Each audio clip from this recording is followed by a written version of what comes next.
Are strangers your best accountability partner? Somebody who doesn't know you, somebody you just met, they might help you achieve the biggest, most audacious goals in your life. Today, coming up, Mornings in the Lab, are strangers your best accountability partners? Plus, AJ Zeiglin's here with Mind Fuel.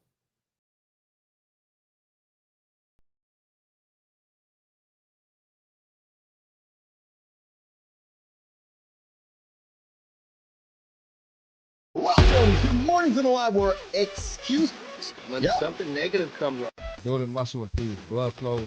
Nobody is expecting John. If the lady's saying that, you're doing It's a super be entertained by fun over here. How if I slept? As my sleep thing did. Is that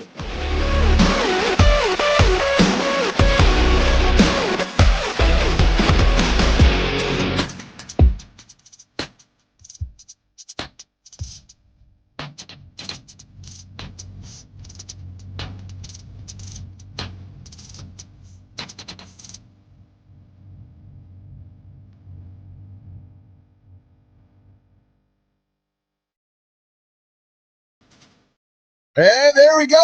We're back for the morning woo. Yes, sirree, baby. Mornings in the Lab with Keith and friends. The only morning show to get your ass to the bed. Yeah, don't roll over and hit the snooze button. You hit it, you're going to be behind. You don't want to be behind today. Today, coming up, why strangers make the best accountability partners.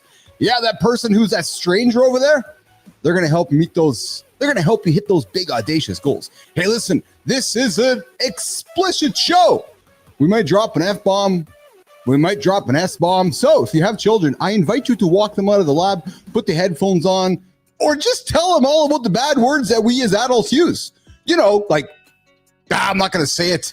Also coming up today, Mind Fuel with AJ Zeiglin. AJ dropped something in my feed last night.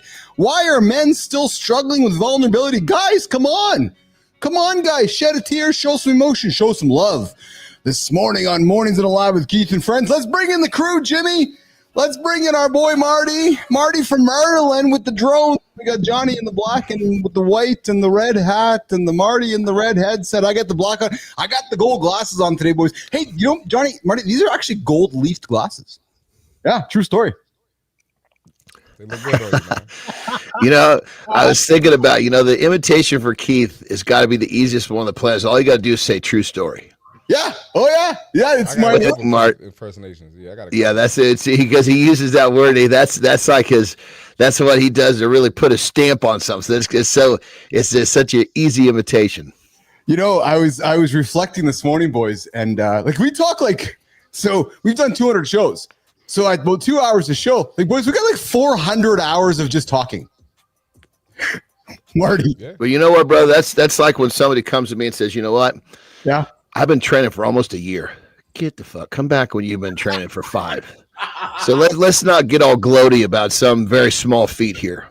I know. I love it. And it's funny because as we keep building this thing, I laugh with people like, oh, yeah, you do a show. I'm like, yeah. What do you do? Oh, I got a podcast.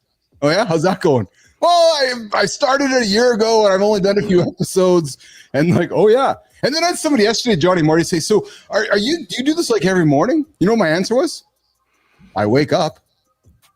I got to get up anyways, so I might as well come down, hang out with my boys, have some accountability, hold myself to something. When you think about it, Marty and Johnny, it's actually not that difficult, right? Because you're awake anyways. Yeah, well, that's what it takes. A lot of people never built anything, and they half-assed their whole life, so they're not going to understand what you're talking about, So yeah, but the funny thing is, Marty, is that you're waking up anyways. You're getting up anyways, so why not get up with a purpose or a mission? I know Johnny gets it, I get it, and I know folks that are tuning in get it, but I find it somewhat humorous. I was having this conversation last night, and this person was looking at me all quizzical, but why do you get up at 4 for the show? I'm like, well, why do you get up at 8 for the rest of your day? I'm getting up for my show. It's I check the box. It's my accountability check-in, and I'm building something. And here's the thing, brother. if you drop me off in the middle of Paris where they only spoke French, yeah, I wouldn't be able to communicate with those people either. And it's just the fact that it's a different language. You just got to realize you can talk till you're purple in the face, and that person, just the word purpose, he doesn't understand. Yeah, well, that's a fair comment there as well. Absolutely. Hey, so we're gonna come up. We're gonna get into center stage segment here in about I don't know, about 10 minutes or so. We're gonna talk about our accountability partners who are strangers, the best kind of accountability partners we can have. And I'm quite curious, Marty, because you guys in the training business, training humans, I gotta think. If somebody knocks on Johnny's door, Marty's door, you're a stranger to them. And I'm thinking that there's a lot of value in finding a stranger helping you achieve an audacious goal, because a stranger can be brutally honest with you, Johnny, Marty. Well, that's the thing, is the stranger it's unfortunately the people around us. Yes. A lot of us, their duty is to be honest, but they're not. Yeah. So a stranger will be honest. And I think that's the thing that's missed about a stranger being honest. He's got nothing to lose. You get upset with him, he's not really, there's really not a loss there. When someone that loves you get upset with them, that's scary. Yeah.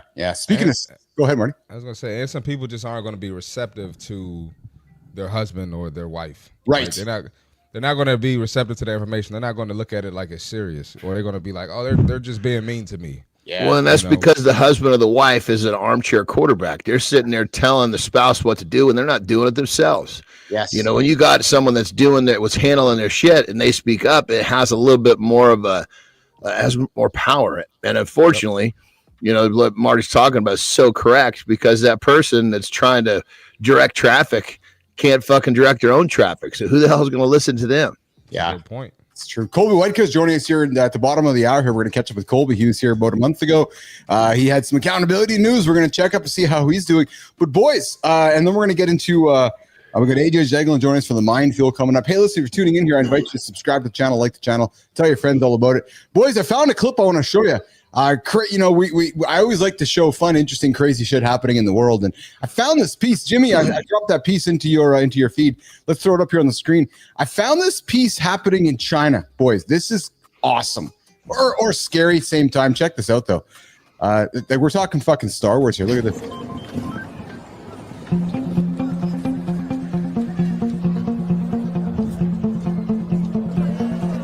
That's actually a.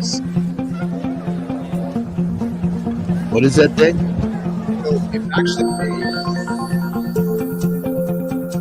It's actually a robot.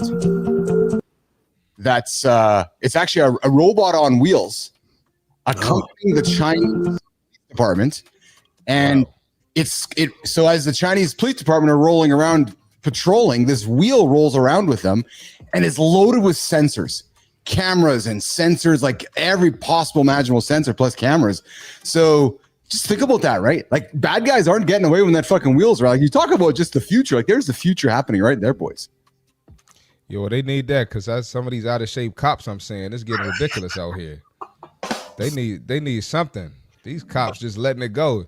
They instead of eating Dunkin' Donuts, they eating the whole shop. They get every donut on the thing. Let's talk about this with grace for a moment. I know you boys are all my bad. No, let's go here. I know you boys are all about hiring a trainer. You want to hire a trainer that looks like a trainer. So if you want a police officer to show up at your house, don't you want a superhero type police officer to show up at your house, Marty? Well, it's not just police officers. I mean, you think about this. This happens to, you know, someone passes some sort of a test to get into where they are, and if that test doesn't reoccur, that dude is going to morph right back to where he was before he got in shape for the test, and sometimes an even worse than where he started. Dude, I never thought about it as simple as that, Johnny. You're right, eh? Yeah, it'd be because they had to set a standard for themselves to pass a test. Yeah. Test is over, standard disappears. No, never thought about it that simply, but that is actually it. Yeah, and that's our lives right now, because I said not ours individually, but human beings' lives, as they are constantly striving for an event, and they change their standards to get to that event. But then once the event is completed, they fail, whatever it is, either they pass or they quit. Then their standards go right back to where they were before the test, and there's never any true gain. Marty, you talk about it all the time. Yeah, I'll say this. Well, I do have a post about cops coming soon. I just want to let you know that. Be on the lookout. But I wanted to add to what Johnny said. You know, a lot of people, if they don't have that forced structure, they just let themselves go. So they don't have the test anymore. So they don't have the structure to work out and prepare for the test. So it's kind of like, all right, cool. I'm just out here, just living, doing whatever, eating whatever. So yeah, I never thought of this. One more thing, my fault. With this morning show, we kind of create our own structure. Like nobody has to tell Johnny to get up. Nobody has to tell me to get up. Nobody has to tell Keith to get up. You understand what I'm saying? I do, and I find it, and I got to be honest with you, I never thought about it as simply as you're putting it. But you're right. It's like we as humans go, okay, I got to qualify for that. And then once we qualify, we just let everything go again, right? It's like, okay, I got to get my LSAT. I got to get my MSAT. Anything we have to qualify for, I got to lose 30 pounds by my wedding next weekend. We hustle for it. And then, yeah, I never thought about it that way. That's exactly what happens. It's the human nature, isn't it? Yeah. Well, it's some humans' nature. Yeah. Well, I look at it too, like, even with, I think school is probably like the biggest structure, growing up and then part of our early adult lives. But once we're done with school, a lot of people lose their shit. Yes. Well, outside of going to work, there's no other structure in their lives. And people struggle with that. There's something to be said, Marty. I want to stare at Johnny here for a second.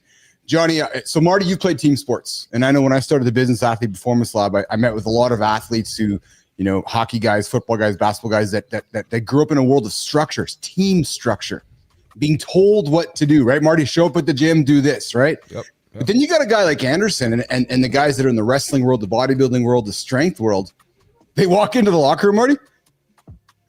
Where's my team? It's their own mirror. So I find that fascinating, Johnny, because you've had to develop your own human structure that I'm thinking that when you step outside of the competitive arena, it's easier for you to adapt than a guy like Marty or guys who are on teams who wake up on Monday going, well, holy fuck, I'm not part of the team anymore. Well, I guess the thing it's people are always talking about accountability partners and I say in my mind, I'm thinking, I don't want to downplay that because people need that. Yes. But that's just to get the fucking bird off the ground because that accountability partner, and I'm going to say this in kind of a matter of fact way, but sometimes I will be wrong, but most of the times I'll be right in the statement is that accountability partner is going to disappear like a fart in the wind for some reason unknown at the moment. Then at that point, what are you doing? You're sitting there flopping around like a fucking fish out of water looking for more accountability when accountability needs to come. I want that partner is just to get the bird off the ground so you can be accountable to yourself. Once you've got that nailed down, you don't need a team. A team is just icing on the cake. Yes. When you have a partner, the way I look at it, when people want to join me, that's great. You can join me. I just need you to work hard. I just need to be someone's going to be next to me. You work hard. You inspire me. I don't care what you're doing, how much you're lifting. Are you giving it up? Yes. But I don't count on that person coming back tomorrow. Yes. Yep. And when I was young coming up, I mean, if I was make the joke, if I had a goddamn nickel for every training partner I burned through, holy shit. But that's where I realized is, okay, these motherfuckers are coming and going. This is like musical chairs. For me to get where I want to go, I need to depend on me and me alone. And that's where accountability, the root of accountability comes down to one simple thing. Can you honor the word to yourself? When you say you're going to do something, do you do it? Maybe be careful what you say to yourself, but every time you say you're going to do something, you better fucking do it. That's the root of accountability right there.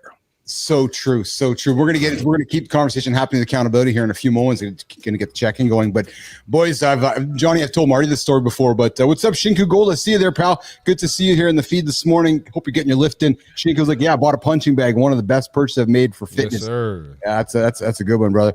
But boys, Johnny, I don't know if I told you this story, but a number of years back, I had some young man approach me and say, hey, Keith, how do I, quote unquote, be like you? How do I build a business? How do I, whatever, be successful, do things like you? I said, I'll see you at the gym tomorrow at 6. Was this back when you were 240 Gordy? Yeah, exactly. Yeah. So he wanted to know how to do what you're doing business wise. Yeah. Okay, gotcha. I just want to clarify. This was after 240 Gordy. I was all in my way, Johnny. But anyway. Oh, so you weren't 240 at that point. You weren't Gordy anymore. You left Gordy behind. I left Gordy. I had met AJ. Okay, gotcha. So he was wanting to be the new you. Yeah. Okay. Sorted out. I was well on my way doing my fitness thing at Focus, and it was so forth. But he says to me, "What do I got to do?" I'm like, I'll see you at the gym tomorrow at 6. He's like, what do you mean? I go, well, I'll see you at 6 tomorrow. He's like, okay. He looks at me all puzzled. He shows up the next day at 6. He does a big workout and everything. Never saw him again. That was it. Brother, you know how many times when someone says that they want a piece of my action, and I would basically just, especially in the strength world, because it was a real cult world. There wasn't many people that had the equipment. Well, yeah. And I had it all. So people would come from all over the Bay Area. And basically, I would put them through we started our training with conditioning. And if they could make it through the condition, they could stay. If they couldn't, they had to leave. And it was just conditioning. Yeah. Oh, dude, it was like picking up like a 375-pound rock and walking as far as you can, and then the next guy picks it up and keeps going, and you're working in groups of 3. So you got like you're a 2-to-1 ratio.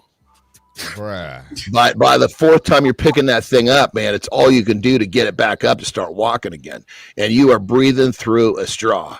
Or we'll do some sort of a sled pull or push to where it was designed to put you in a really bad spot, because being strong when you're tired, that's what that sport's all about. Sheesh. That sport fascinates me, man. Crazy, man. Marty, as I've gotten to know Johnny, and I've done a little of my research from time to time into that strength sport, it fascinates me, man. Like, I wake up going, okay, so some guy wakes up and says, I want to be a strong man, but in order to do that, he's got to go fight. Equipment to become a strong man. So it's like, oh, hey, I need a guy, Marty, to make me a 400-pound stone. So it's like, internet, find me man to make 400-pound stone. You know, the crazy part, when we actually get on Front Street, we're actually competing and traveling, and people support that. I mean, it's crazy how many people volunteer to make shit for you. Really? Oh yeah. 100%. Metal Fab Shop is always making stuff. Hell, I even had an equipment sponsor that was making stuff for me. It was pretty cool. Well, I guess it is, Johnny, because it's not common. Hey, Marty, not a lot of guys walking up saying, "Hey, I need somebody to make me a 400-pound stone." Like, honestly, definitely. Well, it's a perfect example, right? So before at my training facility, I had more of a storage unit. So I trained at the store because you'd have to pull the shit out, train, but I had some of it at my garage. Yeah. So I'm flipping a 900-pound tire down the fucking street in front of my house.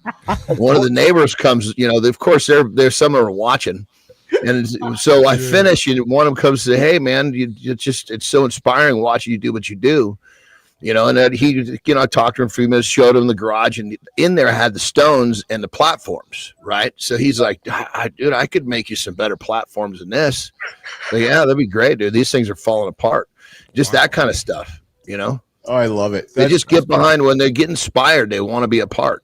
Well, yeah, and it's different. Right, so it's different. It's like, so you're like, oh my God, there's this big dude trying to become the world's strongest man. I want to help this guy. I get it. I absolutely get it. So the crazy part about that, I know you're just going to turn your music on, is I look back and I am so grateful for the era that I was there, because it was the era that I was there allowed me to be at that high level at my height. Now I would have a hell of a time. If you're not 6'5" and 375, you're not making it to the top.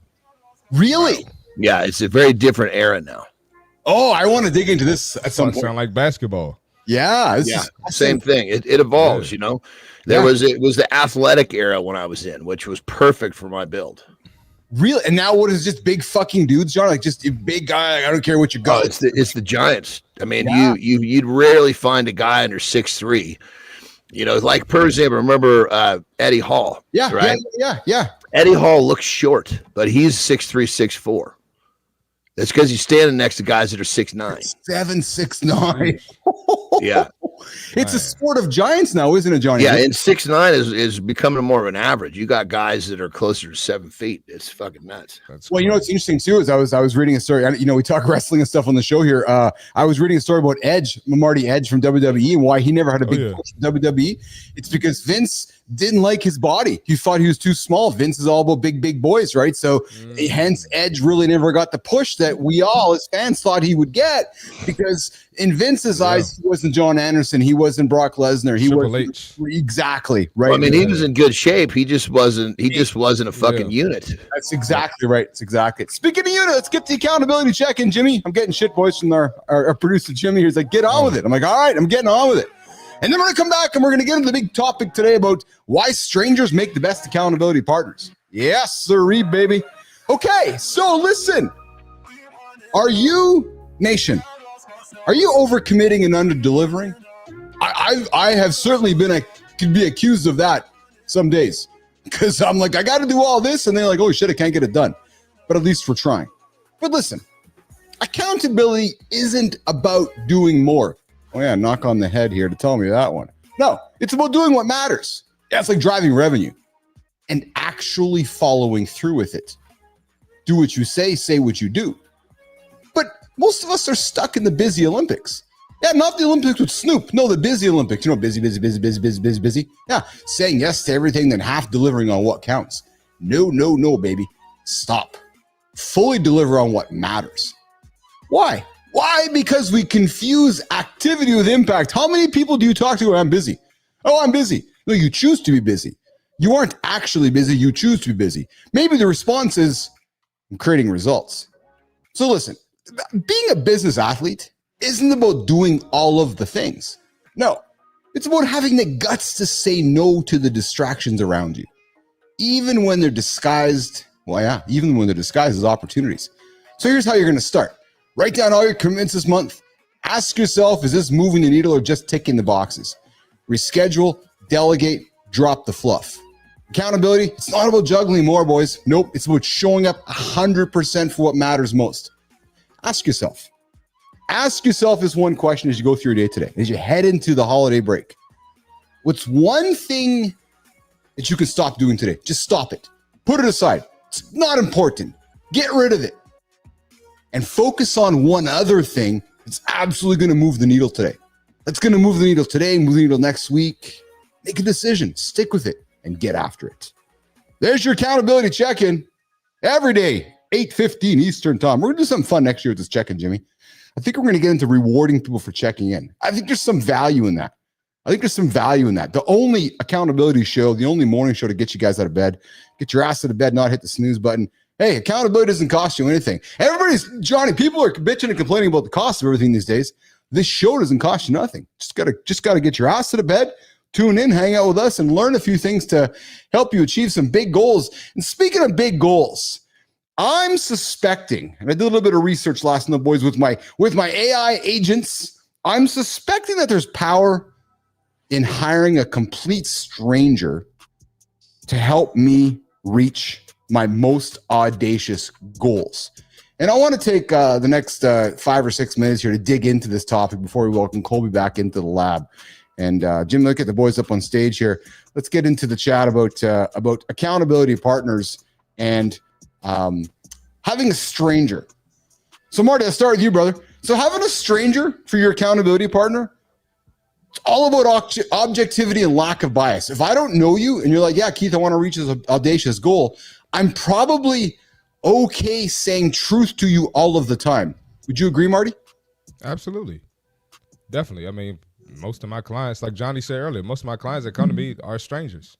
Yeah. And so they're basically, they're asking for my honesty, and they're putting their trust in me. So I think that's the best way, you know. Yes. Like I mentioned earlier, you're not going to look at your family members as the best source of honesty, you know.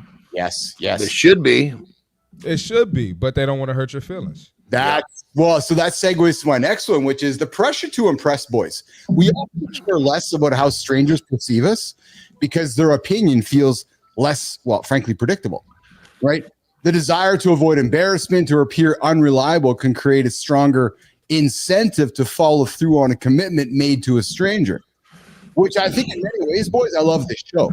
Like, I invite anybody, come on this show, get behind the microphone, join myself, John, and C. Marty, and make your statement, make your accountability, and then hang out with us and follow through on it. It's actually not that complicated. Johnny. Yeah, I mean, you know what I said earlier. I agree with this whole, external accountability thing, but I think at the same point, there has to be, a bigger picture involved. Yes, I'm going to use some like this show or a stranger's accountability, but the finish line is jumping from that small stone to the big one, which is I'm going to get a hold of this shit myself. And I think people never put that as part of their big picture plan. So it's just, accountability partner drifts away, and so does the discipline that follows that. accountability partner. So, Johnny, what would you recommend to somebody who's first starting out with an accountability partner? They've just hired Marty, just hired myself, Johnny. They just hired some woman named Sue, and they're just getting started. Would you recommend on their journey that there's a timeline for their own self-accountability? Let's give somebody some advice. Well, first thing you got to think about is that person you hired, is that person interested in helping you do it by yourself first? If they're not interested in that, then you hired the wrong person. Because that person just wants to be your paid accountability partner for the rest of your life. And if that's what you're choosing, that's fine. But most people don't want to hire, some sort of a coach or a trainer for the rest of their lives. That's usually not the way it works. So number one, do they want to teach you? And then number two, is in your own mind, is that part of your goal to learn to do this shit on your own? Because if like I've had plenty of clients where I really had a hard time getting them to understand that the goal here was not the 6 months that we were together. Yes, we're going to crush goals in that time, but the goal is I'm going to kick your ass out of the nest, and I want to see you fly, and I want you fucking smashing your teeth out when you hit the ground because you're not downloading and understanding the shit that I'm trying to teach you. Don't just blindly do what I'm telling you. You got to understand why I'm doing it so you can learn how to do it yourself. Marty?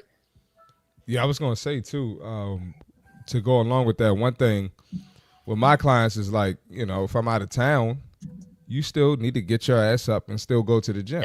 Yeah. I got a day off, not you. I'm trying to help you develop new habits and create a new routine. So just because I might be sick or take a vacation or something does not mean you don't need to go as well. So, but just like Johnny said, we're teaching them to fly on their own pretty much. Well, there's kind of a chain in this whole thing. Like Marty tends to work with the people that are trying to get those first, showing up down. They need someone there to tell them to count the reps and do this, do that. They come to me rarely do I get someone who's coming to me that's not already going to the gym. Oh, that yeah. makes sense. I'm slowly transitioning to that phase of my career. And leaving the beginners and the early birds, but it's a journey. It's a journey. For sure, brother. For sure, it goes in steps. There's no question about that. I like that you guys very much lean into teaching somebody how to disconnect from you guys, because I suspect much of the industry is telling people what to do. But then when the telling stops, the failure begins. So when you're teaching somebody how to fly out of the nest, I love that approach, because what you're really doing is you're saying, hey, Bilous, we're on this journey together for 180 days, but you better be thinking about day 181 because you're on your own, brother. Yep. I guess what you're saying, Johnny. That's exactly what you're saying. And you're and keep in mind, everybody's different. Sometimes people are going to get to that, whatever their term is. Yeah. Some people are going to get that term and they're going to say, you know what, I think I need to do more. I've got this, but I don't feel like I've got my balance. Okay, let's do some more. But the idea is that they know that they don't quite have their balance, so we'll do some more. Sometimes they'll finish. They're like, look, I understand this and I know what to do, but it's just really helpful for you to be close by. Okay, so you know how to do it. I'm good with that. If you still want me to stick around to help you stick to your shit, that's fine. But the key is they still know that they can do it. That's the service. Yeah, that's exactly it. Hey, we're talking accountability partners and why strangers might make the best accountability partner. Coming up in a couple minutes, we've got C. Marty doing the C. Marty Fit Tip.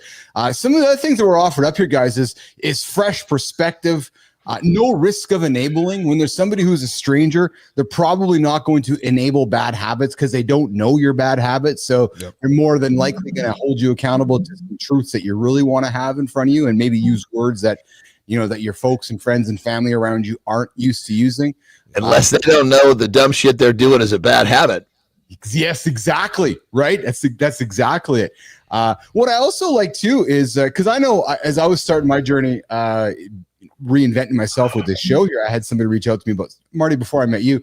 I don't know, about 8 months ago, saying, "Hey, would you be my accountability partner?" And I will admit, I didn't know what it meant. I just kept showing up and reaching out to this woman. But what it did do for me, guys, is it taught me how this anonymity really encouraged honesty, because I didn't know her. I was really comfortable just being like, she told me what her goal was. And I'm like, okay, well, you're telling me one thing, but you're doing another thing. So what the fuck you doing?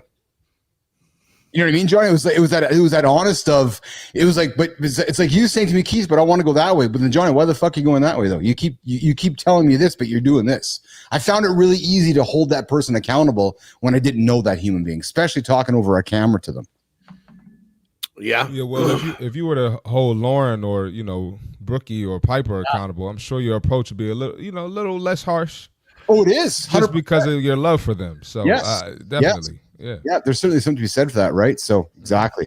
Okay, we're talking why strangers make the best accountability partners with Keith, John, and Marty here on Mornings and Live with Keith and Friends. And we're gonna get to the fit tip.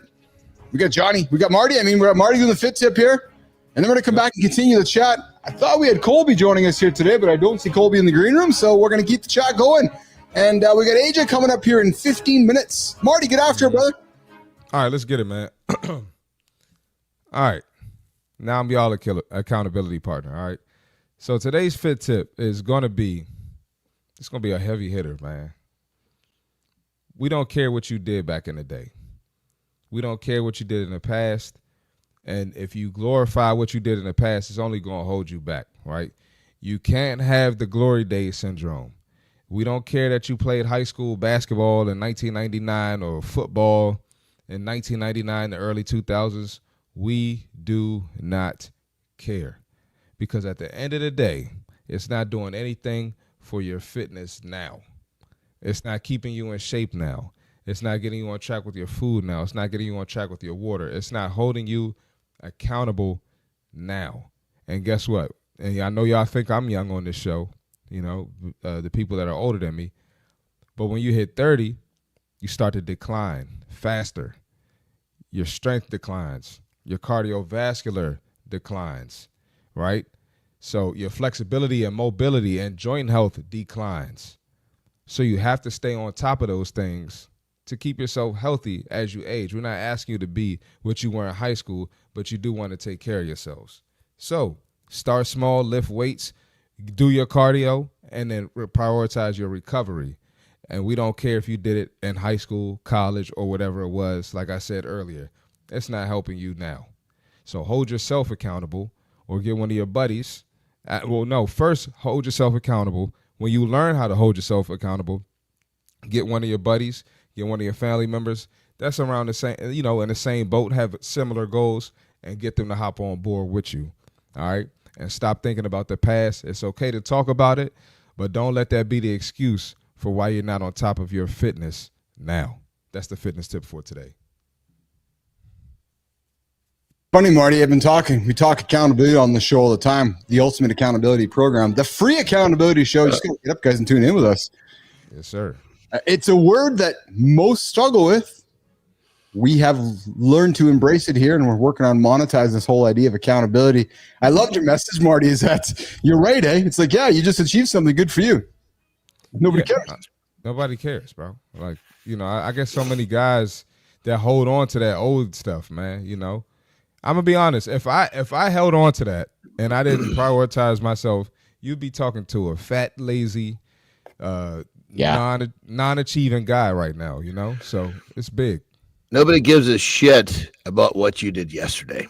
You gotta re-earn your stripes every day. That's the difference. I love this topic because I had a conversation with somebody yesterday who was asking me what my purpose was. And they said, so, tell me what last year building the show. I said, well, and truthfully, what you're seeing in the last year, glasses off for this one, was you're seeing a man just reinvent himself. A man that was lost after leaving his last identity, Marty, and figuring out what it's like leaving that last world and trying to figure out what's next, right? Waking up at 50, 52, going, fuck, I got lots to contribute to society here. No different than Johnny, right? Okay, I did the strongman. Okay, I did bodybuilding. Okay, now I did this. Now what's next? Right. So you're like, yeah, why are you working so hard? No, this isn't working hard. This is just showing up, just doing what I love. Right. But because you know what, Johnny, Marty, you guys are so bang on, man. And I find this with a lot of former pro athletes. Marty, I'm going with this. They hang on to what their ring said 20 years ago, right? 30 years ago, right? 40 years ago, right? I talked to a pro NHL guy, all-time guys. And you get tired of all the stories from the 80s. You're like, buddy, I've heard that story 30 times already. It's now 2024. Yeah, it's like some guys just can't get to that. Yeah, those stories are only fun when you ask to hear the story. Yeah, no, really, man. And I hate to I hate to bring up this example, but so my dad played at Georgetown University, and a couple years ago they had Patrick Ewing as the coach. Yeah. And Patrick Ewing is a NBA Hall of Famer. His time was the 80s at Georgetown, and he thrived in the 90s in the NBA, and he was the head coach. And people were like, oh, yeah, he's going to get some recruits in. And I'm like, you think this guy from the 80s is going to get these young dudes? They don't know who he is, and they don't care, So you kind of can't let it go. So it's like, what is this guy doing now? I'm so with you, brother, but here's the thing. And you're spot on. I so agree with you. But I think what people tend to not realize is people say, oh, my God, he's going to get the recruits because they don't quite realize that he didn't become bigger than the game. Like Deion Sanders, same thing. But then when he showed up to be a college football coach, he was bigger than the game, so he changed everything.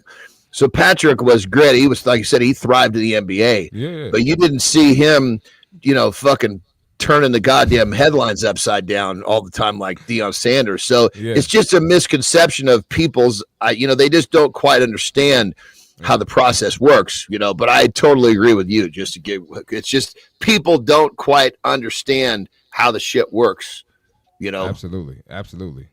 It's that's a good example of Deion, though, Johnny. You're absolutely right, eh? Yeah. High profile fellow comes into a college program and gonna just turn it upside down, and he did really to the most extent. He did, didn't he? He had quite success there.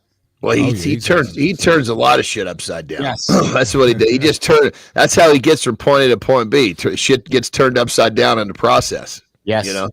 And I don't mean upside down is bad. He just flips shit over. You know. But I love the Patrick Ewing example, right? Because that's a great one. Because anybody who knows that, who grew up like my age, Johnny's age, we're like, oh, Patrick Ewing, and then you kind of go, wait a minute, it's not 1985. It's 2024. And you quickly go, oh, and this person's gone by, this person's gone by. Like, you think of LeBron James, how long has LeBron been playing? 20 years? Yeah, 22.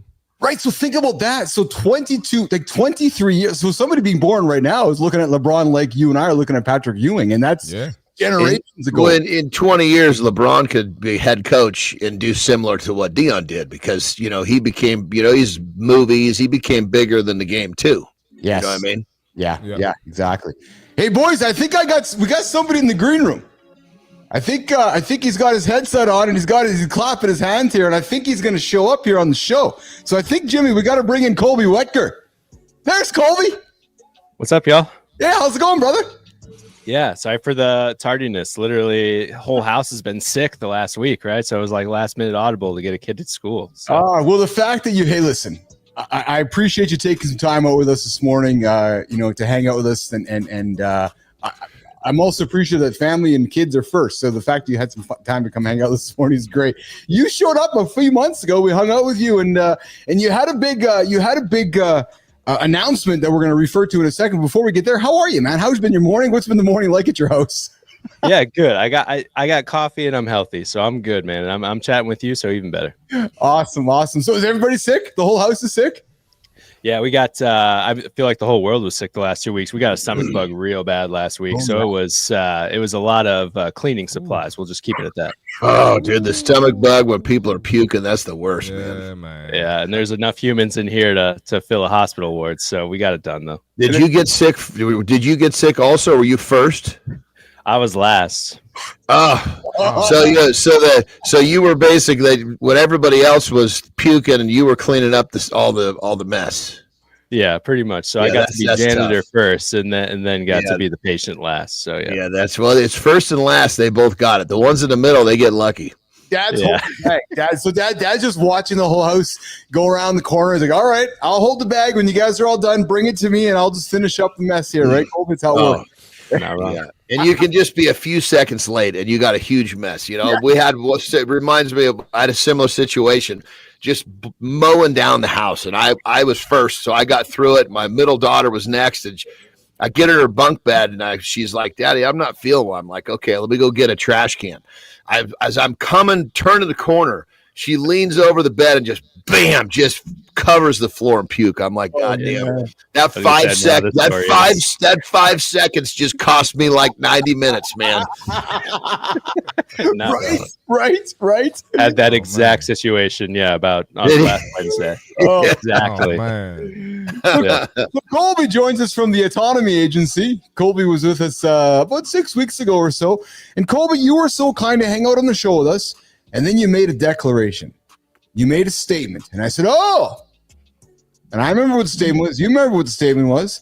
And I said, hey, why don't you come back in a few weeks to talk about how you're making out with that statement? And you said, yeah, I'll sign up for that. And you got off the show and you re-signed up for today.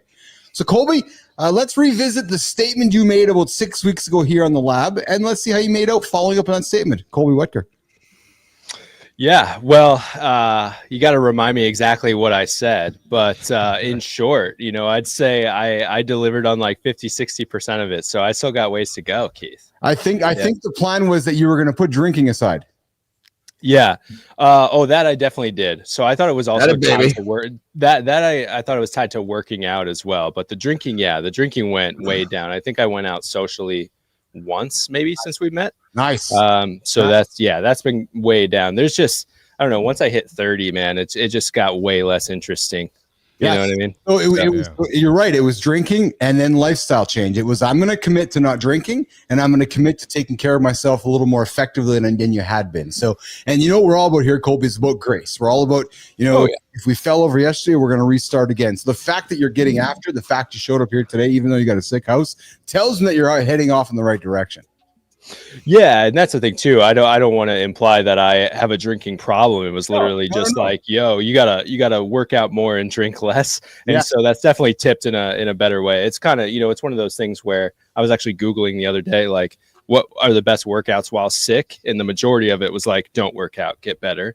So that's kind of annoying. I'd rather work out. But if sickness takes over, then you just kind of let it ride and just make sure it's not a forever you stop kind of thing. Well, I'm gonna give a chance for Marty and John to perhaps give you some shit, because I think the answer they would give you would be, hey Johnny, I want to work out today, but I'm sick. Johnny, what are you telling Colby at that point? Depends on what kind of sick. If, like, for example, my rule for myself is if I'm puking, that's a day that I'll not train. But outside of that, but keep in mind, training can be a lot of different variables.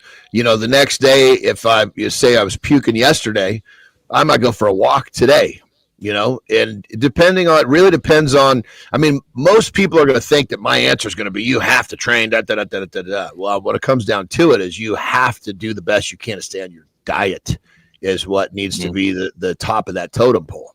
The training can just be blood flow. Oh yeah. So moving. Yeah. Marty, your comments to Colby? Yeah, if you're puking, stomach hurting, you got to sit down, and you can't be effective if you're not well. But if you woke up with a runny nose or the sniffles and you were like, yeah, I'm not going to work out today. Yeah, we don't do that here. We tough it out. In that voice too. No, we don't work out that way. Yeah, that's what your voice sounds like when you say it. Yeah, because really, you strip all this shit away. What we're really talking about is exercising discipline. Yes. Yeah. Yes. Sure. Yeah. Well, and I think my advice to Colby would be, because I don't think I know we don't talk about it enough, but it's just getting your rest, right? So I get your blood flow moving, but then equally get some rest, get some sleep, and then, rejig, rehash, and go after it again tomorrow. So, and one thing, Colby, too, that I'm glad you brought up the comment about drinking, because there always seems to be this, but I don't have a drinking problem thing. No, that's not what it's about. And I never suggest that. And I know nobody ever thinks about that. But we as humans get so quick to defend ourselves when we're like, I'm not drinking anymore, but I don't have a problem. No, it's just we're going to make a different choice. Right. And I it's like when we like use words like just. I just wanted to reach out. No, I wanted to reach out. Not just. I wanted to reach out. And you're saying to yourselves, no, I'm making different, healthier choices right now. And my goal is to have less choices that include alcohol in them and more choices that include more physical activity, right? Yeah, nailed it. And you guys actually nailed it on the rest part too. That's something I really dialed in. Is before it was kind of sporadic, right? So now it's like every night, basically no later than 9:30. So that's been super helpful. Yeah. That's interesting. All right, well, listen, we got AJ Zeiglin coming up here to talk some mental health and vulnerability. Colby, can you stick around for that conversation? AJ knocked on my door. Yeah? Yeah, I got you, man. Let's do it. So Colby, so AJ knocked on my door last night, guys. And he's like, Keith, I know you guys are really, and Marty and Johnny, you guys are going to like this. He's like, guys, he says, Keith, I found this Reddit feed where there's men still struggling with vulnerability and men still being penalized for talking expressively and using their emotions and talking about emotions. Because he says to me, I think there's still a big gap here. I'm like, let's talk about it. So we're going to do the lifestyle tip with Johnny. And then we're going to come back and talk about this Reddit feed about why men still seem to struggle, Colby, with this idea of expressing themselves vulnerably. Right. And I know we're trying to change that paradigm here on the show, but we're going to have AJ Zeiglin, our guy from Mind Fuel, mental performance coach. We're going to talk about it in 90 seconds. But before we do that, we're going to get Colby off. We're going to get Marty off. We're going to get Johnny up. And we are going to do this. Get after it, Johnny. All right. What can you exercise to get really, really strong mentally, physically, emotionally, the whole kit and caboodle? What is this thing we're talking about? It's called discipline. And yes, you need to exercise your discipline, because if you don't exercise it, if you don't practice it, it will go away or it will get weak. And when you have the discipline to do the shit you don't want to do, you are going to get good so much faster than you think you will. Simply honoring what you say to yourself is discipline. And when you can do this, everything will change. So think of it from a simple standpoint. If you can exercise your discipline every day, you're going to get what you want much, much faster. Check it out. Rock and roll. Thing for all of us to follow through on, but yet the most rewarding thing when we follow through on it is this idea of discipline. All right, joining us, AJ Zeiglin, coming here from sunny, cold Winnipeg, Manitoba. What's up, Mr. Zeiglin? What's up, guys? How's it going? Good to see you today. What's up, AJ? How are you, brother? I'm great, man. I'm just happy to see you guys. Awesome. AJ, you haven't met Colby. Colby was here a few weeks ago. Colby's an honorary member of the lobbies. Colby, you're in Ottawa, aren't you? Where are you, Colby? No, I'm actually in Milwaukee, so I'm a little south of y'all. That's right. Yeah. That's right. You're in Milwaukee here. So boys, let's get around the table. Great. AJ, you dropped something in my feed last night, which I was quite intrigued about. And I'm like, dude, we got to talk about this. And I was struck by your reaction to it. Right. Because you're like, Keith, I still think there's a big gap here where men just don't feel like they can still talk. AJ, what? Let's talk about the Reddit article you found. Let's talk about what stood out for you, and maybe set it up for the audience right now. Talk about the article, AJ, and what struck you about it, first of all. For sure. I just want to start real quick, though, by saying that Milwaukee is a underrated city. Oh, yes, you went to school there. Yeah. I love that city to death. But anyway, okay. So the Reddit feed that I found, I just thought it was really interesting. It's a Reddit feed called Ask Men, where people can just write in a thing. Males, females get a perspective, the male perspective of kind of what's going out there in society. And it was just on the topic of vulnerability. And it was this female that had written in that had said, like, hey, I've noticed that it seems like men that I know in my life basically have been vulnerable, are more likely to try it, but it hasn't been received very well from society or from their significant others or their partners or whatever. And then, so then you go to the thread and, it's just comment after comment about all these men that kind of took that first step to be vulnerable, to share, to express themselves, share their feelings in some sort of capacity, to just feel like they were instantly shit on, you know what I mean? And kind of kicked to the curb, and they were ridiculed by either their partners, the females in their life, by society, by the people around them. And then they feel like they're in this tough spot now because they're like, hey, I thought this is what everyone wanted me to do, and now I'm doing it. And now I feel like as soon as I start doing it, the perception of me from the people around me and from society, my community, is that I must not be a real man now because I just shared my feelings, or I must be weak, or I must. So it's like all that stigma that the male had to originally fight through to share his thoughts and feelings in the first place almost ended up coming true, and not from himself. he was able to get over that and deliver what he wanted to say. But then from his community, society, the people around him, people in the circle, his loved ones, felt like they did not receive it how, you know, they were hoping that it would be received, right? So I thought it was really interesting thread, and just like, you know, it's not like it's a scientific study or anything, but sometimes you can kind of get your finger on the pulse of what's going on in society.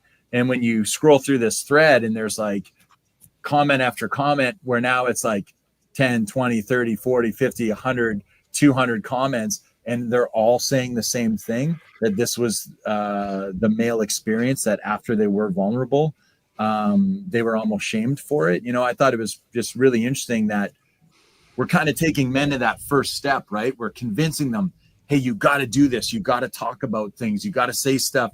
Don't keep it in. Vulnerability. You got to be courageous. You got to do this.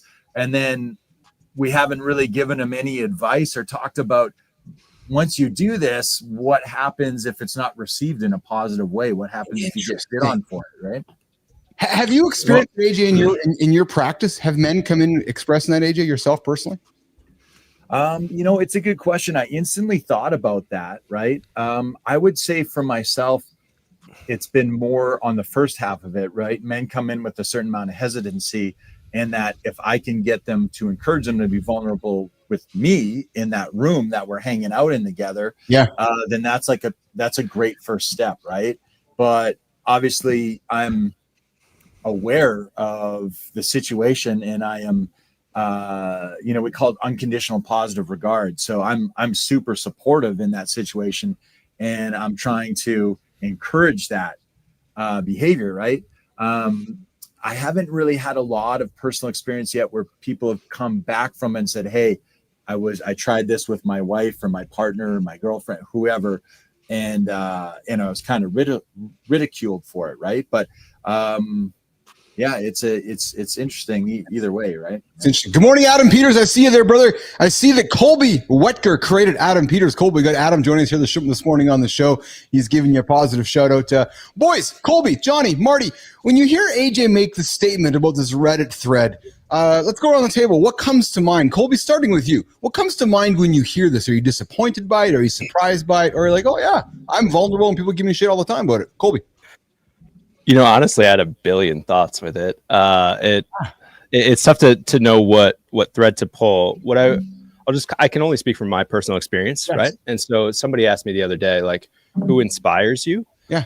And my answer was odd, but I said me, right? And I think that's one of those things where it's like, it's not an ego thing. It's what I'm hearing with what AJ's discovered here. There's just so much outward, so much like codependency on what other people like, being accepted by others. And there's no clear way, but what I will say is, like, the more and more you can look inwards and say, you know, if all this went away, am I still doing what I'm doing? Am I good? Am I whatever? Right. Then it's kind of like the ability to be vulnerable. I feel like you see a lot more pathways, because I'm not saying don't be vulnerable, just like shut it off. What I'm saying is, if you look at yourself first and say, I'm good, but I could be better, then you'll actually look at pathways and be like, okay, well, if I'm vulnerable with these people and they're not down with it, well, then I'll go find some other people. Yep. Right. Like the world, like, whether you pay for a mentor, whether you get therapy, or whether you just have that really good friend from like elementary school, it doesn't matter who it is.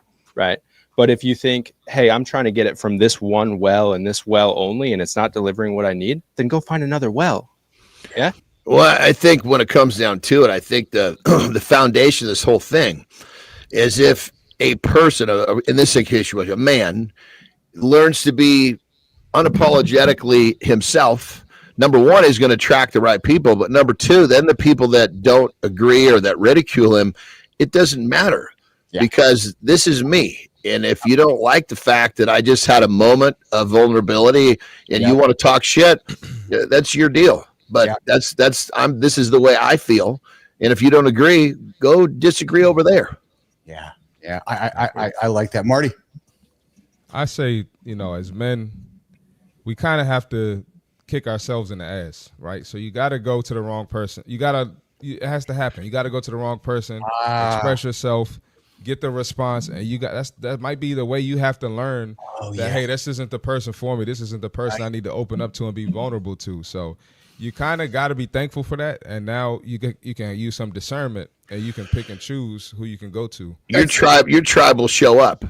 Well, it's interesting to say that, Marty, because I've made no secret that a man that's changed my life is on the show right now, AJ Zeiglin, as I was going through some of my periods in life. And I would say, AJ, in kind of talking with you right now, it was like a testing phase. I got to know you, right? And as I got to continue to know you, you continue to give me the confidence that I can keep opening up with you. And the more, and that feeds what Marty said, is that I kept opening up and you kept responding positively. I'm like, okay, well, I'm going to keep opening up.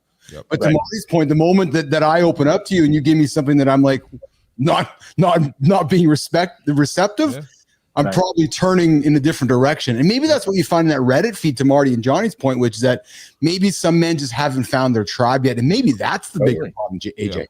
Yeah. Oh yeah, no, absolutely. I think I love what everyone's response was there. Yeah. Those were great responses. I really enjoyed listening to them. I think there's a lot of truth in what everybody said. Yeah, I think, in some element, kind of what Colby was saying is and to paraphrase, I don't want to put words in his mouth for him, but I feel like he was kind of saying like, hey, you're kind of doing this because you believe it's the right thing to do.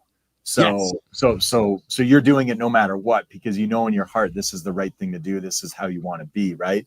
So you're not doing it because you're hoping to get a certain response out of other people. You're doing it because you believe it's the right thing to do. Mm-hmm. And I do love that approach. I love that kind of line of thinking. And then I love, what John and C. Marty are saying with, hey, then people are showing you who they are, and maybe they're not the people that are part of your close tribe, right? Maybe they're not going to be the people that you go to for stuff like that, or the people that you're going to keep as close to you as you continue to progress and develop through life.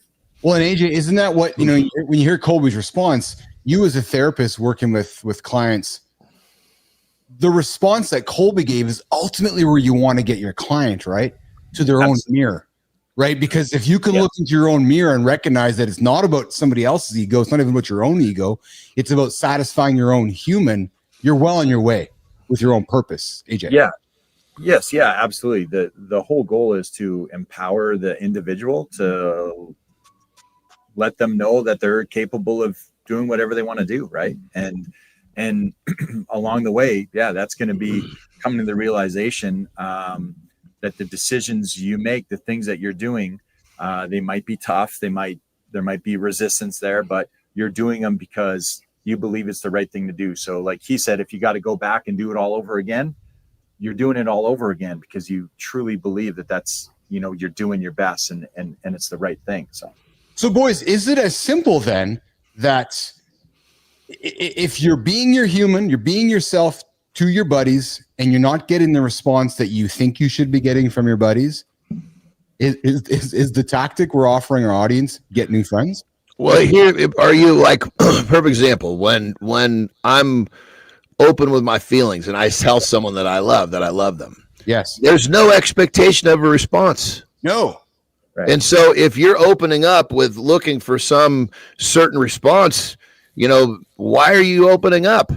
Yes. Are you just if when a person is vulnerable and they explain how they feel, that's how they feel.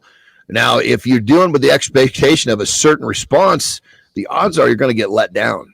Yes. Yeah. Colby, I noticed that resonated for you. You pointed into that when Johnny said that. Colby. Yeah. Yeah. I just think expectations might be one of the biggest diseases on earth, right? Like you honestly, it's like when someone says, go see this movie. It was the most amazing movie ever. And they hype and they hype and they hype. And you watch it and you're like, yeah, it was a good movie. But it feels disappointing because you set the expectation it was going to be a top 5 movie you ever saw. It's just like if you go in there and are willing to accept, okay, if you're one of the people where the world happens to you, well, then what choice do you have? Right? It's going to happen. So why would you choose to put a false expectation or something that's impossible to deliver on? Choose to find the brighter side of it, right? It's kind of, it's kind of like the Stoic philosophy, or like the obstacle is the way, or whatever. The Stoics are the best, brother. Oh, baby, it's coming to you. So every single thing is a choice. You can look at it and say, "Oh man, well this is life ruining or this is life defining." It's up to you. Yeah, the biggest challenges that land in front of us are our biggest blessings if you negotiate them and you push through them, because you figure, oh my God, look at this thing that just landed in front of me. Stop staring at the thing and start staring at the better version of you on the other side of that thing. Yeah. And you have to give something up to get it, right? So one final thing I would say on this is, if you are seeking to be vulnerable and be accepted and all that sort of stuff, have you delivered that for other people? If someone's come to you, like, I'm not saying it's about everybody deserves it, right? But don't only expect to get and not give. That's insane.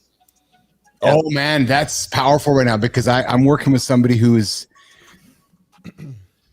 looking for a lot of,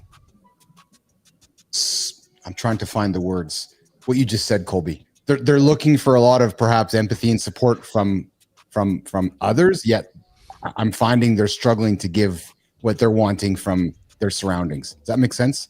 Oh yeah, and like especially this time of year too. I'm just using like really benign analogies, but I kind of hate Christmas because of gift giving, like Thanksgiving all day, because it's just food and family, right? Don't even get me, but like Colby. Don't even. But I love giving gifts. Yeah. I don't care if they like it or not. It's the thought that counts. But when I hate receiving gifts, hate it, because I grew up in a house where it was attached to, you better react properly. Like, that's crazy, right?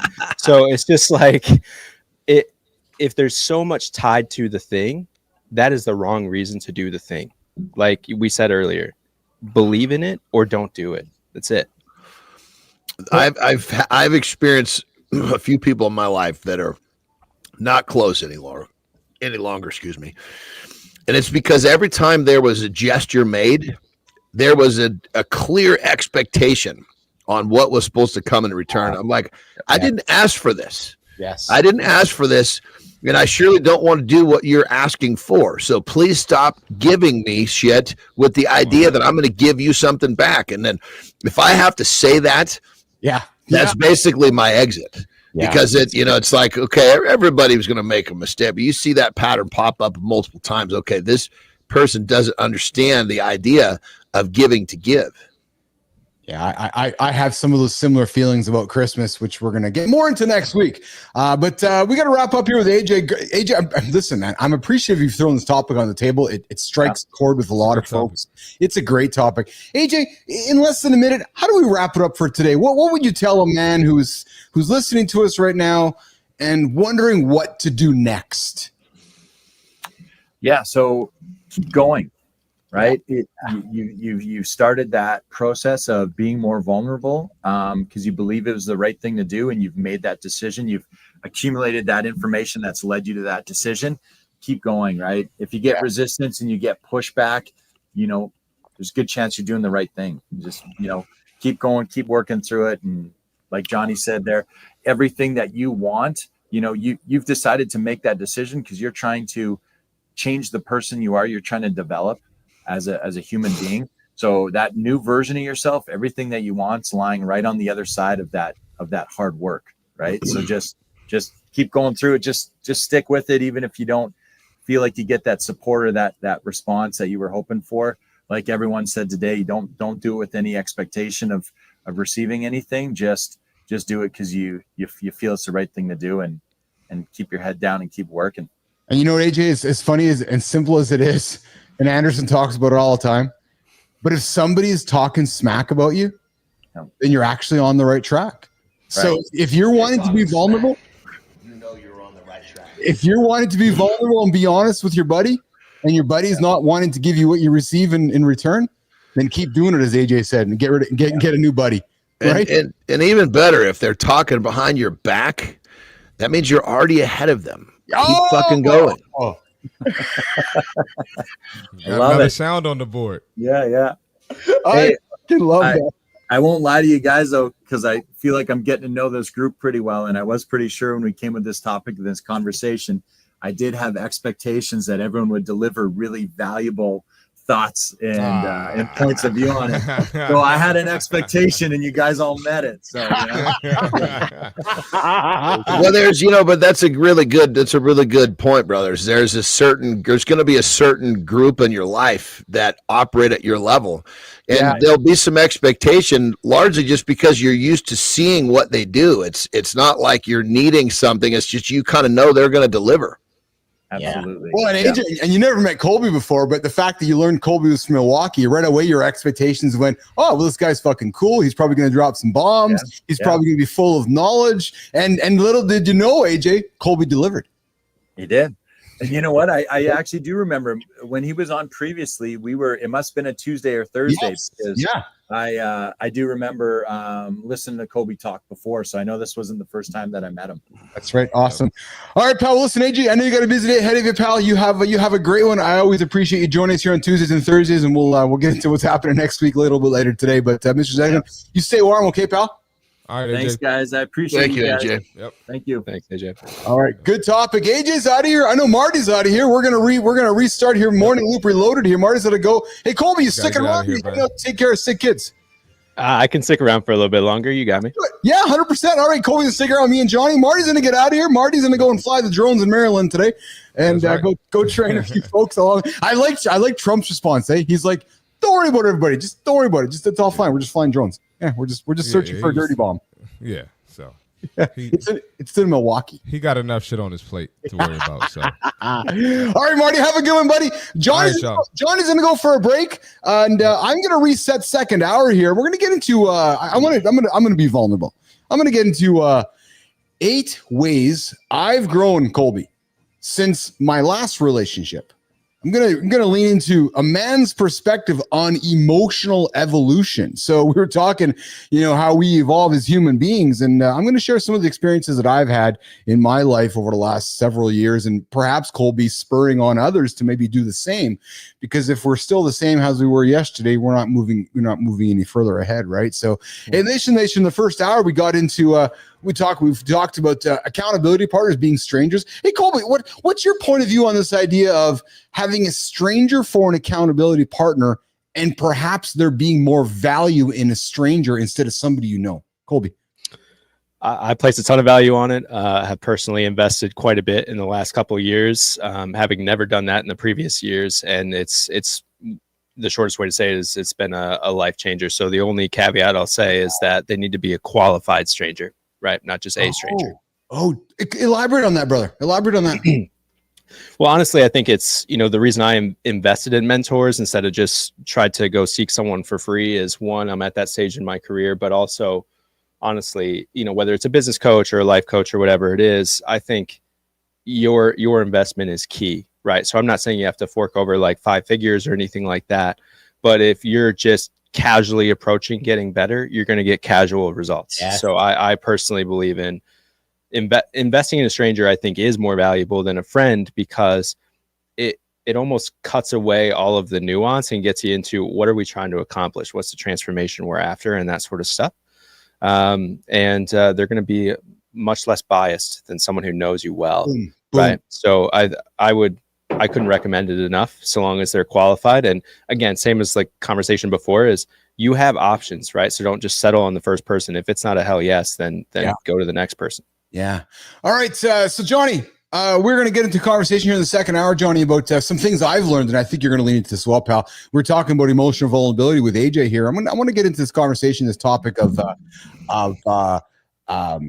things that I've learned since my last relationship, how I've evolved as a human being, John, and how I continue to evolve and how I want to continue to evolve, because as we know, guys, we're never done learning. So I invite you guys to be part of this conversation as well. But listen, what I have learned in my time frame in relationships, both in my previous one, I am of course divorced, is that, boys, I need to listen more than I speak. And one of the things that I learned going through my old relationship, and even starting the show, boys, and to those of you that are tuning into the show or are hearing this on the on-demand, man, start a podcast to learn how to listen, even from the technical side of things, because when you're talking over somebody, you can't make great second-hand repurposed content. But let's lean into this idea of listening more than speaking. Johnny, starting with you, brother. Well, we got 2 ears and 1 mouth for a reason. You know? Simple. Yes. I mean, because I guess it really comes down to this. I mean, so listening has been in my relationships was a challenge too. I'm getting better at it. You know, yes. And sometimes all of it because and Terry actually helps me that because there are times when she just wants to be heard. That's her phrase, right? And I'm like, and I told her, I said years ago, I said, I'm doing the best I can to get a grip on this, but if you can give me just a wink and a nod, a smoke signal that says, hey, I'm coming to talk and you need to shut up, I can do that. I just need to understand because I'm a fixer. I go into motion when if someone I love has a problem. I mean, it's just a perfect example. If it would be like on a physical level, and this has never happened, and I don't ever expect it will because I raise my kids to keep themselves out of these terrible situations. But if they were in a terrible situation and one of them was being threat on any level, I would just act. I would just, because that's me. I'm a protector. I'm a fixer. So if you want me to not do what I do, I can do it. I just need to know when it's time. And now when Terry starts to talk, I'll actually, I've gotten good enough. Hey, do you just want to be heard or do you want me to participate in a solution? Yeah. And that for me was just, I needed to know when it was time to do what I needed to do. That was a huge change for me. Yes. In my previous relationships, both, female and male, and just, even in work relationships as well, I was quick to defend or explain or solve. Mm-hmm. But now I recognize the power of active listening. Colby, what do you think of what resonates for you when you hear my revelation of that I need to listen more, that I speak and I actively do it daily? Colby. Yeah, I honestly, I think, one of these things, we get stuck in this mindset of like, oh, I'm just not good at that. It's all this stuff is learned. You can acquire this, right? Like you can acquire charisma, you can acquire active listening, right? And so I like John, we have a mechanism in our house. I've been with my wife for almost 18 years. Okay. And so our mechanism is, do you want a sounding board or a solution board? Right. And she just answers it. Right. And so based on that, and keep in mind, we didn't have that day one. Like I was exactly the same. It was like solve the problem for like 10 years, probably more. And then it was just like, you got to look at the data points. Are you getting the results? Is this about you or about them? Like, again, kind of in the previous segment, if they're trusting you with vulnerability, like don't shit all over that trust. Right. So just ask the question. There's nothing wrong with it. I love that. Do you need a solution board or a sounding board? And Flynn has often said when her and Aaron are having a disagreement or something like that, the question is, what do you need from me right now? Right. With really no expectations on that response, right? Which is what do you need? And often I'll even say to Lauren sometime, which is like, Lauren, right now I need you to listen to me. I don't need you to respond. I don't need an opinion. I don't need commentary. I just want you to be 2 ears to allow me to express what I'm feeling right now. And that's it. Because sometimes that's what we need. Right. When sometimes our partner wants to solve, right. When it's like, no, I just need a sounding board right now. Right, Colby? Right. So, yeah. Right. So the next one here that I've learned, guys, and I know we talk about this all the time, especially you and me, Johnny, is my emotions are my responsibility. They're not yours. They're mine. And that's where you've taught me, John, very much. And I'm very, very full of love for this one, is the idea of is responding instead of reacting. Because when my reaction happens, that's when my emotions are getting in the way, right? So it's learning how to take my emotions and putting my responsibility around them. That was a game changer for me. Instead of always thinking or blaming something else or somebody else. No, man. My own mirror, my emotions are my responsibility. How I choose to handle them is entirely up to me. Not you, John Anderson. Not you, Colby. Not you, Lauren. It's me. Yeah. As soon as a person stops blaming others for anything in their life, especially this topic, it's revolutionary, because when you blame someone else, you're not taking accountability. And if you don't take accountability, you don't grow. Yeah. The third one here, which is, I would say, boys, I haven't struggled with. I've struggled with what AJ talked about in the previous segment, which is this how society accepts vulnerability. When the light really went on for me during my journey that vulnerability is strength, It was a game changer. Vulnerability and empathy and just learning how to listen to others, Colby, when I really learned to put my insecurities aside and go, okay, no, this is actually my strength. Me having emotion, me welling up instead of the guys that don't. I'm fucking stronger than that guy over there. And that was the game changer for me. Hard to do, but that was the game changer, boys. Well, you gotta really not worry about what other people are going to say. Yes. You know, it's like, I'm going to say this because this is the way I feel. Yes. And I might get, I might get torn apart by the people around me, but I still feel this way. Yes. So that's it. Colby, I also had to learn during my journey from over time, both personal and professional relationships, is that growth truly requires discomfort. And I use the analogy of the gym. When I'm going from 250 to 275 on the bench, it's going to be fucking discomfortable for a while, right? But if I want to get to 275, it's going to be painful and I got to go there. But talk about this idea of growth requiring discomfort. I got to imagine, Colby, day one with your wife, figuring out how to fight to year 18, there was a lot of discomfort along the way for you growing as a man, Colby. Oh yeah, absolutely. I mean, beyond description, right? But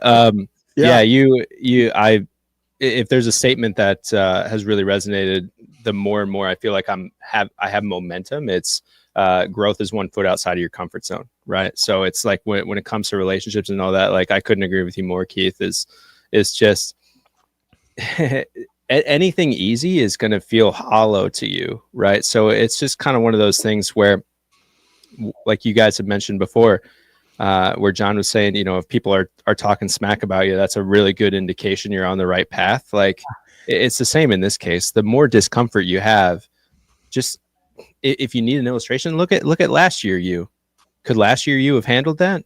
Yeah. This year you can't. That's a really good indication you're moving forward.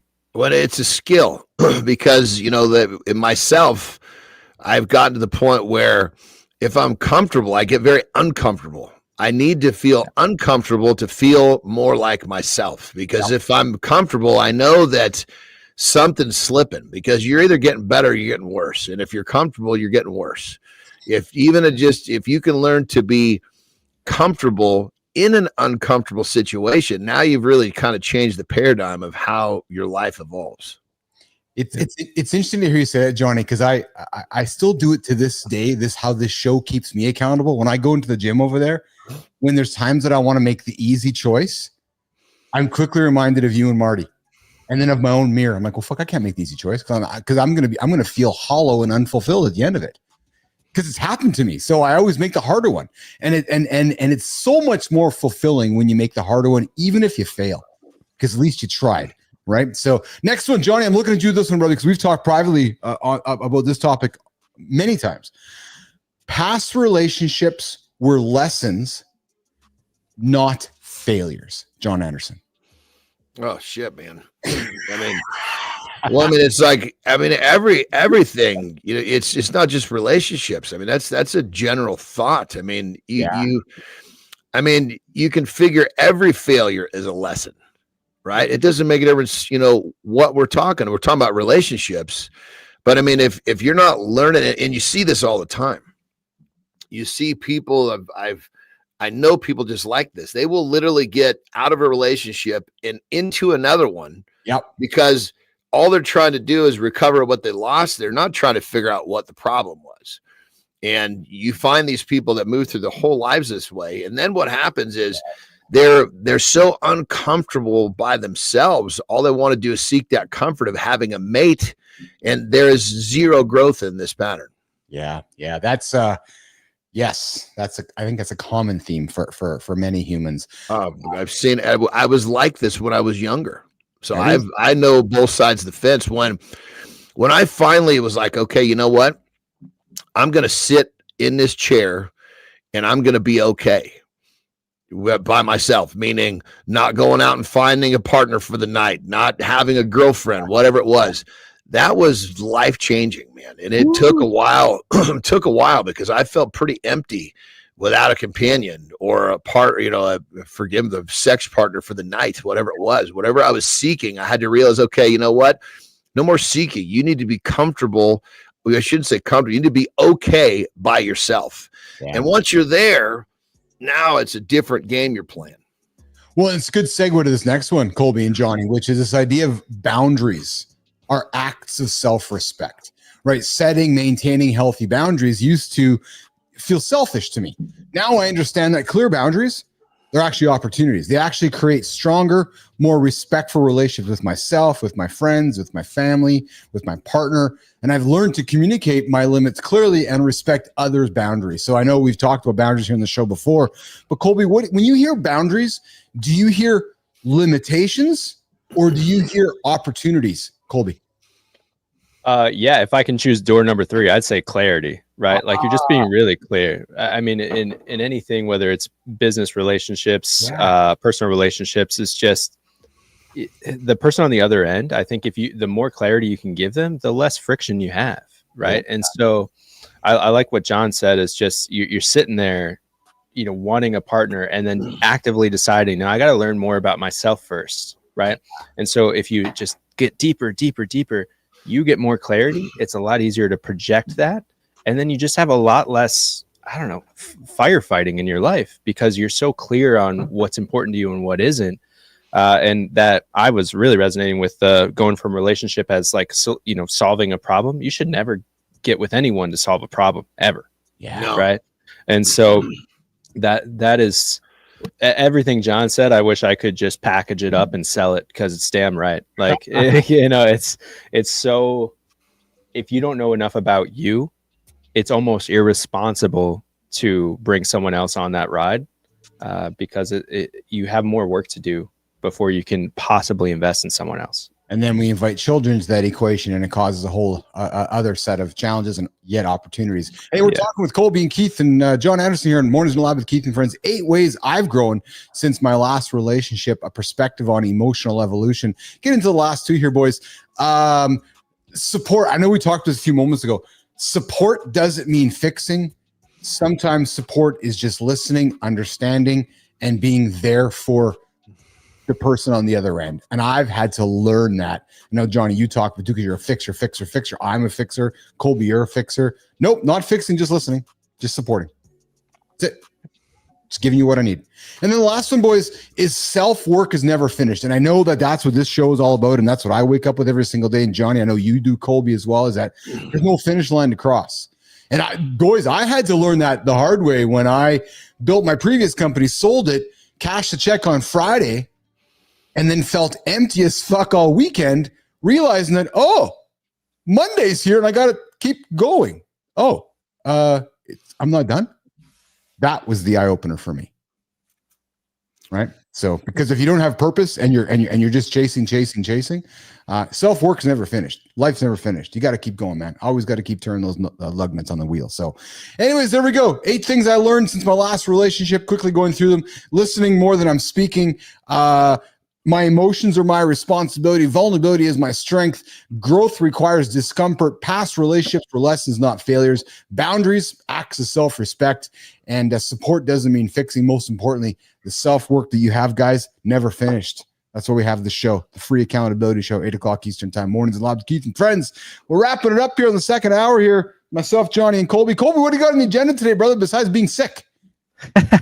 Well, yeah, I feel I'm on the other side of it. So I definitely have Tuesdays and Thursdays are meeting days. So I've got a couple in-persons, got a couple internals, just excited to chat with people today.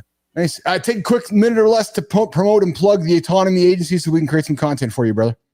Yeah, I mean, Autonomy Agency is on the baseline of basically something I personally struggled with, which was burnout with the agency, right? So speaking of like cashing a check and that sort of stuff, when the agency hit our first $1 million a year, I burnt out twice in that same year, right? And so it's why it resonates so much with you guys is because it's the less you can do alone, the further you will go. Right. So I burnt out because I said yes to everything. So Autonomy Agency exists to serve 6-figure agency owners because those are the people who built something from nothing and got it to a successful point. But then they hit this wall because they built it all by themselves. And now they're at this inflection point where, do I hire a team? Do I buy this tool? Do I invest more? Do I, any of those things? And then they realize, their agency's running them and they're not running the agency. Right. So autonomy is really important because what is autonomy? It's the ability to say yes or no without fear. And these people have a ton of fear about saying no, right? So the promise is simple. you're working over 40 hours a week, likely 50, 60, 70. If you're a 6-figure agency owner, I'm going to help you get to 7 figures working 30 hours a week. Plain and simple. Love that. And if you guys remember when we had Colby on the last show here, Johnny, his entrepreneurial journey almost killed him, right? He was working, busting his ass, woke up going, holy fuck, man, I am lost. I'm out of sorts and I don't like where I'm at in life right now. So Colby started the Autonomy Agency and works with leaders, agency owners that are going down the same path. And Colby's at the end of the path going, no, you don't want to go down this one because this is what's going to happen. So I'm going to stop you before you get too far. It's probably as simple as that, eh, Colby? As simple as that. Yeah. If I can help even, one person prevent burnout and be successful along the way, then that's my life's mission. And I'll do it as much as I can. Awesome. Johnny, what do you got on the agenda today, brother? Well, it's a non-training day, which means that I've got some extra time to invest in content. It's going to be a good content day. Nice. That's exceptional. That's awesome. All right. Well, listen, we're gonna wrap up here. I'm gonna get into the creator spotlight with Jimmy. Johnny, I know you got to get on your way. Colby, you're gonna get on your way as well. Yep, I will bounce, and this is amazing. Thanks, guys. Awesome. I appreciate you, Colby, hanging out with us this morning here. Mornings in the Lab with Keith and Friends. We're gonna cut some content for Colby, and you guys can find Colby at the Autonomy Agency. You can also find him over on LinkedIn. And Johnny, we'll be back here tomorrow morning, 8:00 Eastern time, and continue our morning loop, brother. Have a good loop, guys. All right, let's get after it. You got it. Beautiful. Thanks, Jimmy, let's keep it going, buddy. Let's keep it going with the creative spotlight. We'll walk Colby out of here, walk Johnny out of here, and we are going to keep the show rocking and rolling with this segment. Where's my sound? Yes. I like that sound effect. Jimmy, that was good, man. Colby's awesome. Woo! Big fan of Colby Whetker. Big fan. Facts from Milwaukee also helps, too. I've been to Milwaukee a few times. I would agree with AJ. Underrated city. Milwaukee's an underrated city. It reminds me of Winnipeg in many ways. Underrated, Midwestern city, cold as F. All right, so Jimmy, looking a little lost here. There we go. Okay. Yes. Oh yeah. I'm pulling up something on the feed here that I'm going to share with you guys here in a second. We're doing the creator spotlight. Somebody who's all about transforming workplaces with intentional positivity. That's who we are going to pull up on our screen here today. Just get myself organized, Jimmy. What do you guys got going on there today, Nation? You guys all ready for Christmas? 7 days away. Wow, 7 days. Or as Johnny Krask would say, wow, meow, meow. Hey, if you guys missed the episode yesterday, I sat down with John Krask yesterday. One of the big LinkedIn dogs. Oh, yeah, we had a big chat. 45 minutes or so, 46 minutes, maybe 50 minutes. Just nugget after nugget after nugget dropping Krasky's mouth. We talked LinkedIn. We talked the future of community. We talked social. We talked everything. It was a great conversation we had with Krasky myself yesterday. But now let's do this, Jimmy. So today, Mornings in the Lab with Keith and Friends.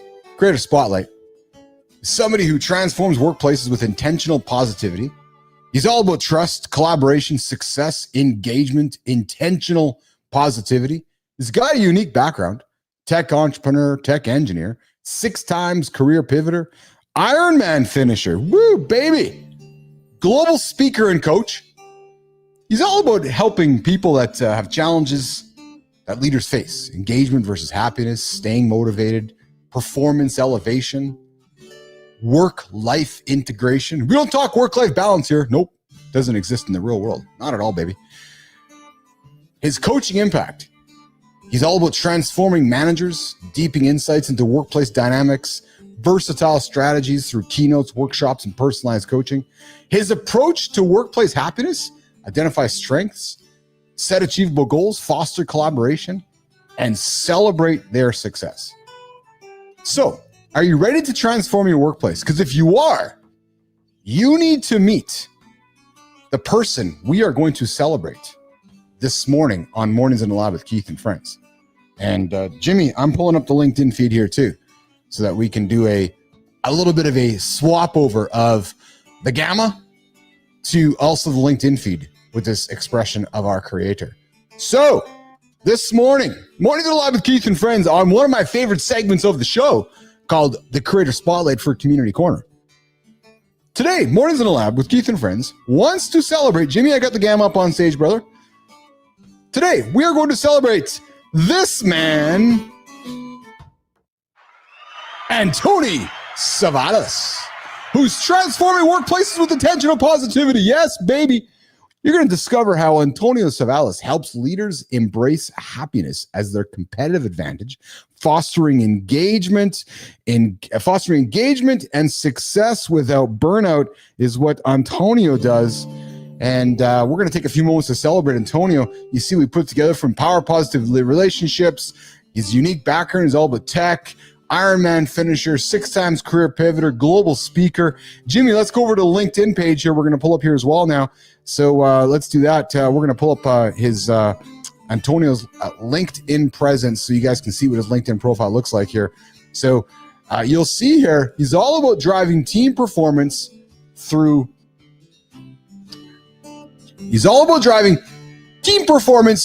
intentional positivity, speaking, coaching, workshops. The dude wears the bow tie. Anybody with the bow tie is a rock star in my books. So I would invite you to check out Antonio Savalas. He's got a speaker reel, and if you look at his most recent post, the dude is rocking it, man. He's out there just hanging out there doing his thing, preaching values you don't follow is why your team's engagement is shit. And I loved when I saw this post up earlier this morning because it's true. We got a lot of leaders talking values, saying this, saying that. But if you don't follow the leaders, if you don't follow those values yourself, the engagement from your team is not going to happen. Nope. Not at all. So as a leader, don't talk about work-life balance, then don't follow it. All right? Because your actions aren't going to support your team. If you're going to talk work-life balance and then inundate your team with a bunch of crap outside of that statement, nobody's going to follow you. And that's the kind of content that Antonio Savalas talks about. So today, Mornings in Live with Keith and Friends is excited to celebrate Antonio Savalas in our creator spotlight, a Toronto, Ontario guy, a fellow Canadian. Antonio, we want to have you here in the lab so we can celebrate you and bring you to the stage on Mornings in the Lab with Keith and Friends. All right, there we go, Jimmy. We're done celebrating Antonio Savalas. And I guess we're working towards wrapping up the show here today. Yeah, I think we are. I think it's going to be the plan. So guys, we're going to wrap up this week, going to go into next week. We're working on our schedule for next week. Monday, we have Dr. John Page joining us. We've teased this topic a couple days here over the last couple of days around how folks are dealing with Christmas and holiday season and how their emotions are dealing with it all. Some are happy, some are sad, some are mediocre, some are ambivalent, some are expecting gifts, some aren't expecting gifts. Some of us feel all nervous about having to buy gifts. Christmas and the holiday season unlocks these emotions in all of us that I think sometimes we all struggle to understand. Struggle with where to put our emotions. Should we be happy? What happens if I'm sad? Can I be sad? Do I have to have a happy face all the time? But I want to be sad. But you should be happy. It's Christmas. Well, no, but I want to be sad. So we're going to get into a conversation with Dr. John Page on Monday around what to do during this holiday season when maybe you don't want to be happy. Maybe you want to be, but you don't know how to be. Maybe all of the celebrations around you are causing grief, causing anxiety, causing stress, causing emotions you don't recognize. So we're going to have that conversation with Dr. John Page on Monday here in the lab. And I invite all of you to join that conversation and bring your comments to the table. Why are you sad during the holidays? Is it because of expectations? Is it because of all the food choices? Is it because you're just a hermit? Because you're just a curmudgeon? Maybe those are the reasons. We're going to get into that chat with Dr. John Page. Okay, Jimmy, I think we're going to wrap her up today, pal.